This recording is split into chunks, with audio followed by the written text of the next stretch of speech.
welcome back to Girl Education Official. Untuk video kali ini, kita akan membahas materi atau pelajaran baru mengenai there is dan juga there are. Apa sih perbedaan there is dan juga there are?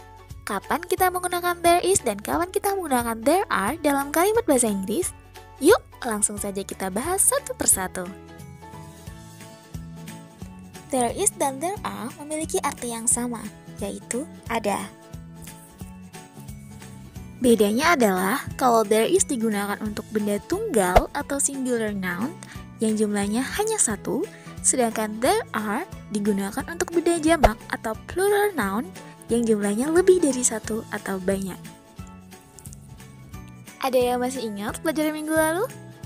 Noun atau kata benda itu bisa berupa apa aja yo?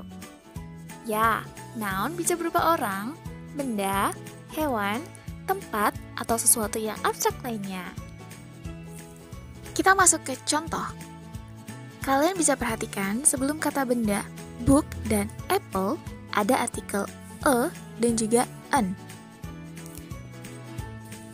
A digunakan untuk noun atau kata benda tunggal yang diawali dengan konsonan sound atau bunyi konsonan.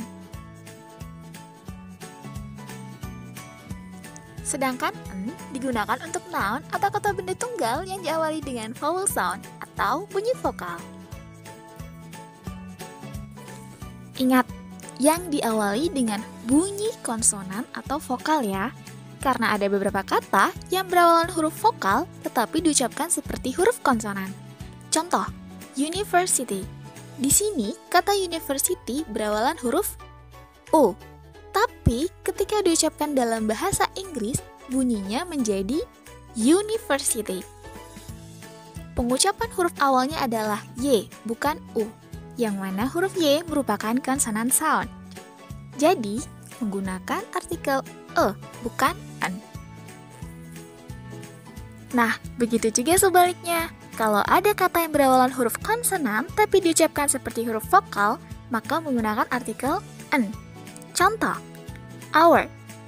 Di sini kata hour berawalan huruf H, tapi ketika diucapkan dalam bahasa Inggris bunyinya menjadi hour.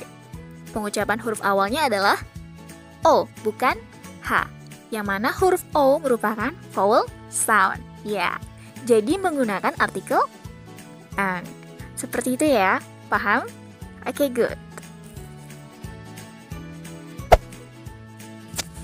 Kita lanjut ke contoh kalimat menggunakan there are.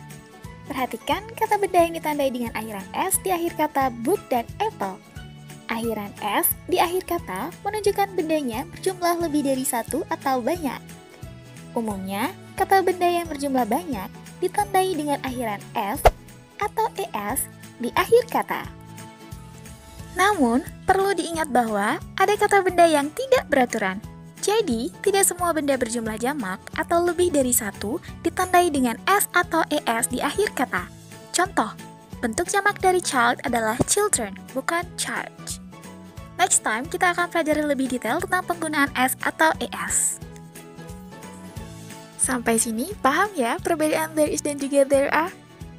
Nah, kalau ada satu atau sebuah buku, kita menggunakan apa? There is atau there are? Ya, there is. Kenapa there is? Karena jumlah bendanya atau bukunya hanya ada satu. Masih ingat kan kalau there is digunakan untuk singular noun atau satu buah benda saja? Nah, bagaimana kalau bukunya ada tiga? Kita menggunakan there is atau there are? Ya, betul, there are. Karena there are digunakan untuk plural noun atau bendanya lebih dari satu. Sekarang kita masuk ke contoh soal. Number 1. Titik-titik, 10 pictures on the wall. Apa jawabannya? Ya, there are.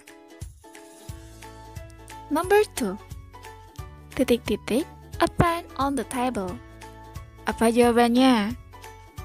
Ya, there is. Good job.